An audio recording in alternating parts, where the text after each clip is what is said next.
Most students lose easy marks on loci questions, not because they're hard, but because the questions are worded in a way that throws them off. So instead of random maths, let me show you exactly how it works with real situations. Once you see this, everything will become predictable. Now, before we begin, what is a locus? A locus is just a set of possible positions. So every question is basically asking you, where can something be placed based on some conditions that you're given? Now, I'm going to go through some basic constructions that all of you must be able to do. And once you learn these constructions, then you can answer any type of exam questions, which I'll show you at the end, how it all fits together. So the very first thing is, imagine a company and it offers free delivery within 4 miles of a warehouse. So all you do is you get your ruler. You're going to be using a scale here. So 1 centimeter will be equivalent to 1 mile. So you want 4 centimeters, and that will be 4 miles. So you've done that now. You put the pointy part on this X and you just draw a nice circle like that. Okay, your hands might be a bit steadier than mine, but that will do. So now, where can the company deliver? It will deliver to anyone who lives within this zone. So anyone who's outside this zone, they won't get that free delivery. First one is done. So what you can see here is this is a locus. It's a set of rules where everything inside here is within 4 miles of this X, this company. Next, imagine this is a border between 2 countries. So you could have any 2 neighboring countries and maybe they're at war with each other and they've created a military buffer zone. So you can't come within 3 kilometers of this line here. So what is the region that you will shade so that you can identify this? So the first thing you want to do is take 1 centimeter as 1 kilometer, and you want 3 of those. So you're going to measure out 3 centimeters. And then you're going to go to each end right here and you're going to actually draw a circle right there. Oops. Now, if you do this, which is good that I did it, then just go back and just go back to your ruler and measure it again like that. So there we go. We'll be back again. Right there. Just be careful that your compass has been tightened. There's a screw on the compass, which you can use right there. Here. Okay, so if it's a little bit loose, you can just tighten that. Once you've done that one, you go to this one and do the same thing. Once again, 3 centimeters. And there you go. Job done. Now, all you have to do is join the top of these up. So right there and there. And then you can shade it in as well. So all of this region is within 3 kilometers of this borderline. Now, the next one is a very popular one. Imagine these are 2 phone towers. So you've got Tower A and Tower B, and you want to find the region that is equal distance. Now, they might use a word called equidistant. So you might see the word equidistance. This means equal distance from here. So what you want to do here is you want to draw a line between them like this. Okay. And you might see this as a perpendicular bisector of a line as well. It's the same thing. So once you've done this line, you get your compass and you just go to one of these 2 points. Let's start with this one. And you measure halfway, but then go more than halfway, just more than halfway. It could be 2/3. I usually do 2/3. So can you see here? This is about the halfway point.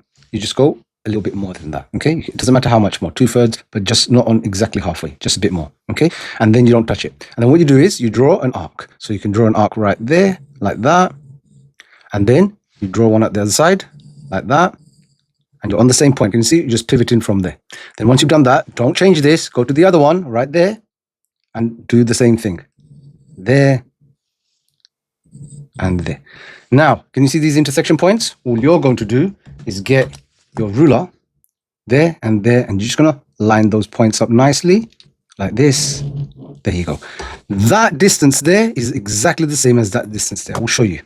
So look, that is around, let's say 4.5. Yeah. And if we go to the other side, it's also 4.5. That is a perpendicular bisector. What you will find as well is that this angle here is exactly 90 degrees. So if you put your protractor on there, can you see it's exactly 90 degrees. The next one you have is an angle bisector. So this is an angle here. Let's quickly measure it just to check what the angle is. It can be any angle that you're given. So this is around about 63, 64. Let's go with 64. Okay. So we want to split this angle in half, which means each half of the angle would be 32 or thereabouts. Okay. So how to do this is you get your pointy part. You go about halfway on the arms. Okay, about halfway on the arms. From that pointy part, we are going to draw an arc on the arms. We call these the arms, okay, of the angle. And we'll do the same thing on that side as well. Now, without changing this now, go to this corner and do it there. Go to that one and do the same thing. If you find that this happens, you can just go back to the other one. This is why it's important not to change the length here. And you just extend it back out. Can you see? Now, what you're going to do is see that point and that point. You're going to join them up with your ruler like this. And there we go.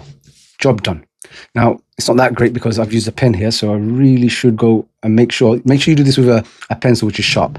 So I'm just going to oops. Yeah, so now it's a lot better. So let's go and measure it. Remember, we said it should be around 32 and 32. So if we measure the top one, line this up nicely. As you can see, it's around 32. And do the same thing for this one now. Should be also 32. There we go, around 32 as well. And that is your angle bisector. Whatever angle you're given, you might be asked to bisect the angle, and this is exactly how to do it. So these 4 things are the skills that you need. If you're a foundation student, you will be most likely be expected to do just the basics, what I've shown you. If you're a higher student, however, you might see this in context as part of a bigger question. So I'm going to go through those now. All right, have a look at this question.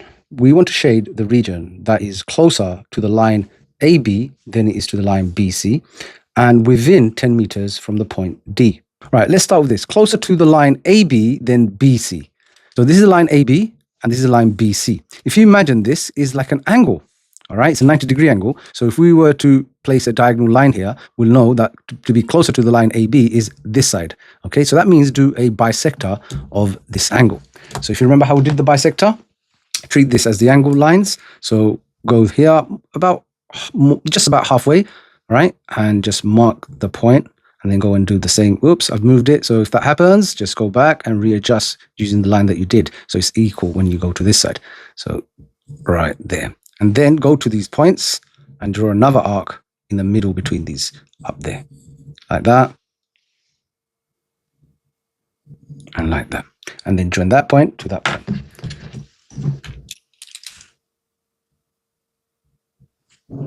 There. And you can extend it out. It doesn't matter if you do that. Okay. Now, within 10 meters from the point D. So if you see that scale here, 1 centimeter is 2 meters. So we are going to have 5 centimeters. So if we get a ruler and measure out 5 centimeters, we draw a circle around here. Like that. You don't have to complete the full circle, but if you want to, it's not a problem because you're only going to be interested in the diagram part. There. Now, we want to shade that region in. So what region would that be? So remember, this is a line. So anything on this side of the line is closer to AB. Because along this line, you're exactly half point, well, not half, equidistant, okay, equal distance from the line AB and BC. So anywhere along this line, you're exactly equal distance away. So to be closer to AB, you're inside this side, right, inside that side.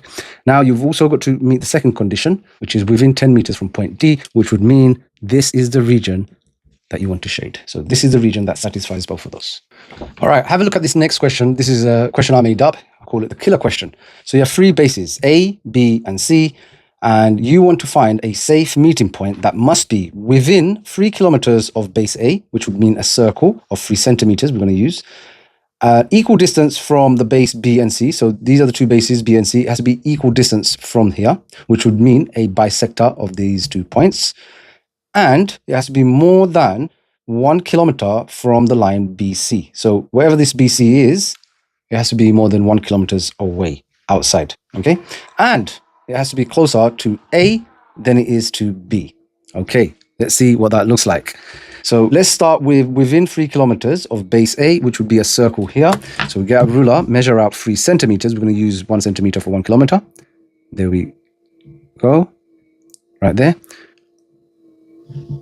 Draw a circle.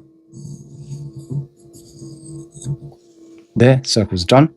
Next, equal distance from base B and C. So that would mean a bisector of these 2 points. Let's just draw a line in so we can reference it. Okay, that's there. So how do we do that again? This is about halfway, so we'll go more than halfway, like there. And we draw an arc here. One down there, go to the other side and do the same thing there and here, and then we can join those lines up And it doesn't matter if you go through those points, totally fine. So that's this one done. And now it has to be more than 1 kilometer away from the line BC. So to be more than 1 kilometer away, we are going to draw a circle here and a circle there of 1 centimeter. So we need our ruler and measure out 1 centimeter. Oh, actually 1 centimeter might not work. Shall we make this 2? Let's make this 2 actually.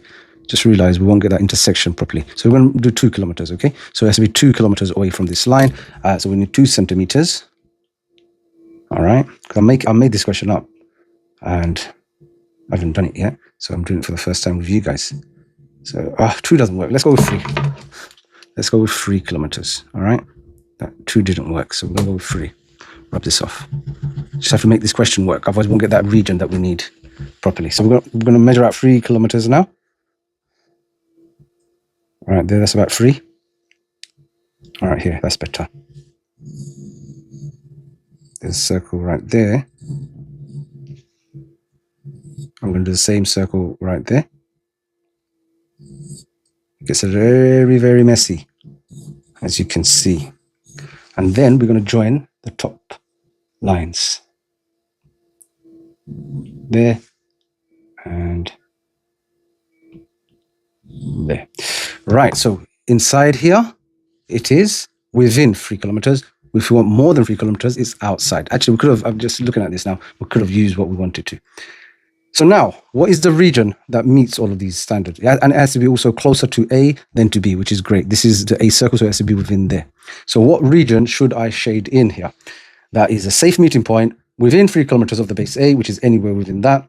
And it has to be equal distance from the base B and C. So this is the base B and C. So anywhere within this circle, can you see here? This is the line that was equal distance, so anywhere in there.